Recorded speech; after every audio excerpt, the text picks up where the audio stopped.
Nosferatu in Florida. Maybe vampires hear an annunciatory trumpet solo.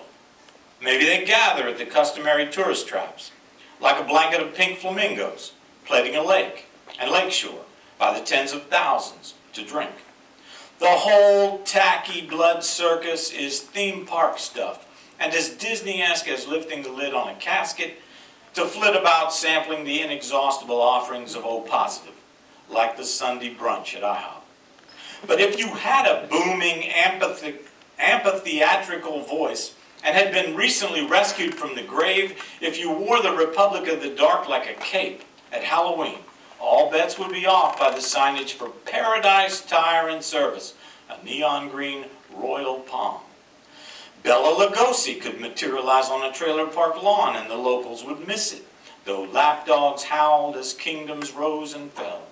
You could say a kingdom of fangs glows and drips red by the broken temples and wide well-lit aisles of Best Buy and Walmart, by the shadowed homeless holding up placards hand-lettered in English, as if the kind-hearted of the nations of the world spoke one language and could be counted on to forgive misspellings, bad syntax, that announces one life is never enough.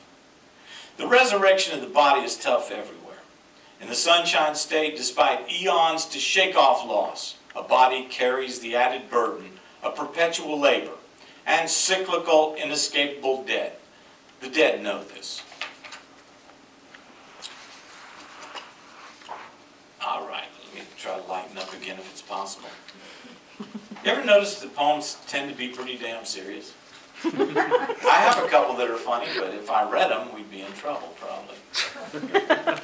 I'm going to try this one called Woman and Alligator, only I'm not going to use the words that are in the front of the poem. Because of where we are, I'm going to show some respect. I can do that. But if you buy the book, you will see the real words. So, it's a plug for the thing I get. Oh, it's in the other book. Well, I guess I'm not going to read that. No. Hoopy. Does somebody have one? Who's got a Starlight taxi there? I don't have one. Can I borrow you? Cool. All right.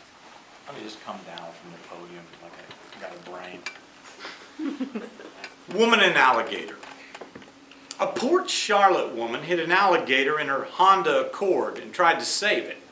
But she crashed when the 6-foot reptile began to thrash around in the back seat. She was charged with possession of an alligator, a felony in Florida. Tampa Tribune. She probably said, and braked. She says she got out and grappled with the scaly crocodilian before she thought. She'd been singing along with Ashley Simpson, but hefting a 6-foot reptile into a Honda says she was one big Floridian. She drove on with the beast on a beach towel in the back. When it came to and bared 80 teeth and whip-thrashed its squamous tail, Woman and Alligator spilled across lanes like a tourist. She stopped, and a Florida State Cruiser rolled up. The cop would have given her a ticket and foregone the lecture in handcuffs, but no, she had to start in kicking, swearing at its zen stillness, saying she hadn't graduated FSU for this shit. And what of the gator? They coaxed it out, tossed a McNugget in the desired direction, toward water, away from I-4's roaring stream of truck traffic. It waddled off, a pretty bad song about the wreck of postmodern love, running, looping through its reptilian brain.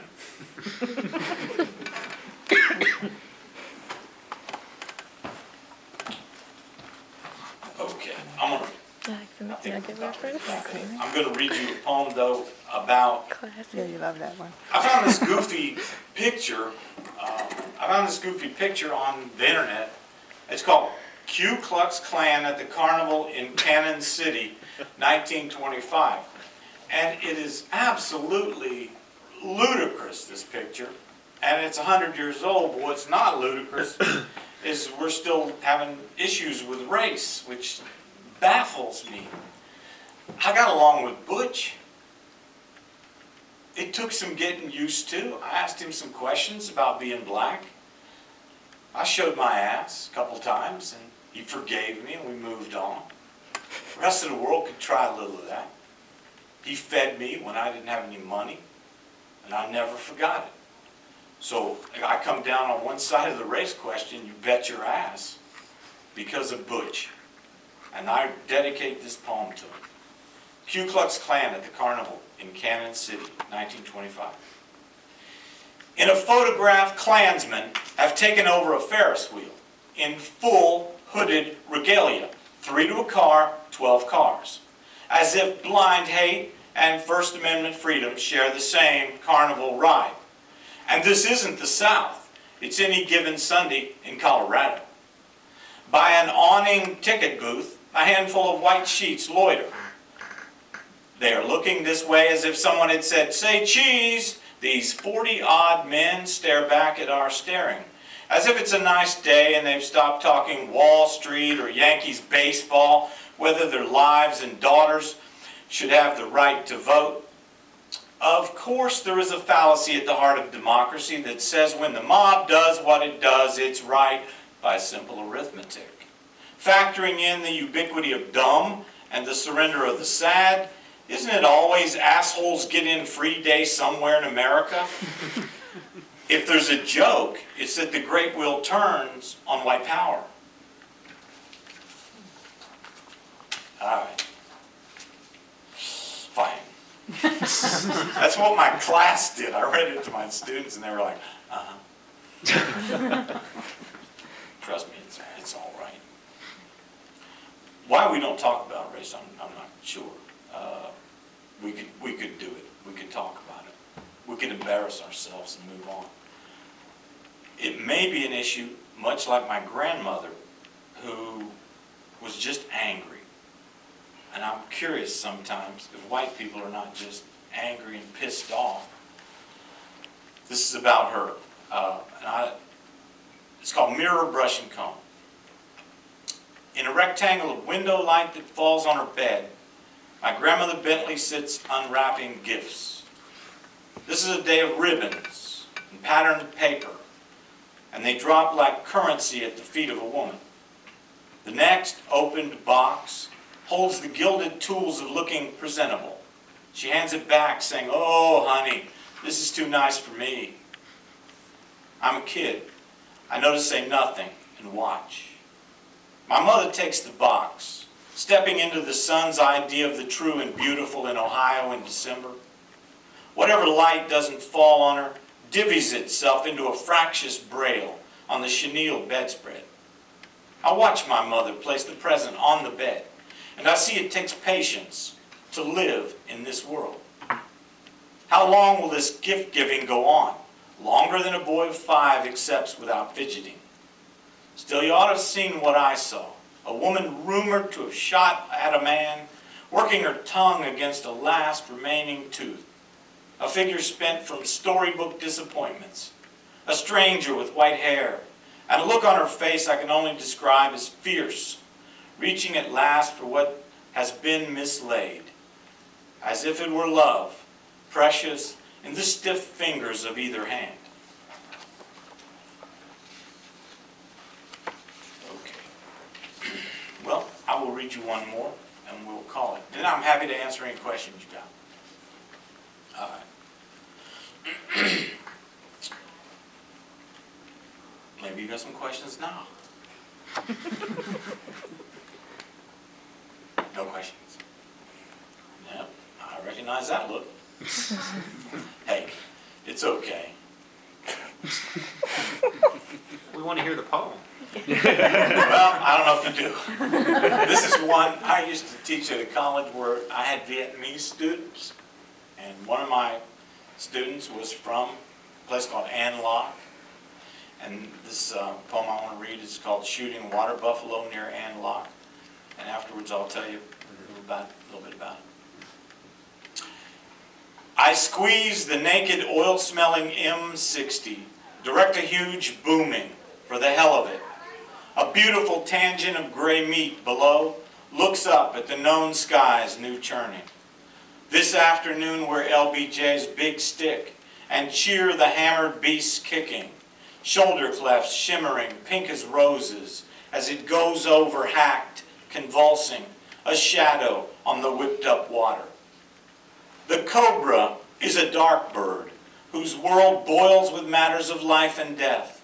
Better to take for granted rightness than ask who deserves what by which set of hands and how much miracle, or think what lets this warm floor shudder with rising. Thanks. This book has a section about Vietnam. There was a friend of mine at the place I taught who'd been to Vietnam. I got him to let me interview him, and then I put the poems in first person, some of them, and I put my stateside experiences in there with him, and I put a caveat in the acknowledgments, and I won an Arts Council grant and paid him half. And he signed a piece of paper that gave me the rights. And he said it was more than the government gave him when he came home from Vietnam. He was happy about it. But this book, it starts with those Vietnam poems, so if you haven't had a chance. Okay. Well, then let me read you this final one about Lee, General Lee. This is one just won me $250, so some stranger thought it was worth something. Lee in the Orchard, 1865. This was after Lincoln had walked in Richmond. It was the first week of April. There were blossoms. Alone with the old agonies and smoldering new ones, he may have shoved open the corset of a fence, tied up his horse, Traveler. And the horse may have whinnied, the animal noise suspending midair like wood smoke. Lee may have had to ask, "What are you doing here?" and answer that very good question as best he could. He knew that he had to answer Grant, if not himself. He may have walked where the promise of fruition hung enormously still in some distant midsummer, his apparitional army matching him step for step. And though a hard justice had found R.E. Lee, it was abridged by a blue blur of yellow jackets, bees, something the heart of a flower requires like light, something like drops of rain if the rain had wings. They had followed blood rivers at Chancellorsville, angels of the battlefield, he heard them called once, by a boy lieutenant in the Army of Northern Virginia. If he considered what Henry, Light Horse Harry, Lee might have done, he told no one. And he neither smiled nor looked in any direction where his face could be read or decoded as having caught sight of the end of the world as he paced under and around a buzzing of tiny live things. Thank you.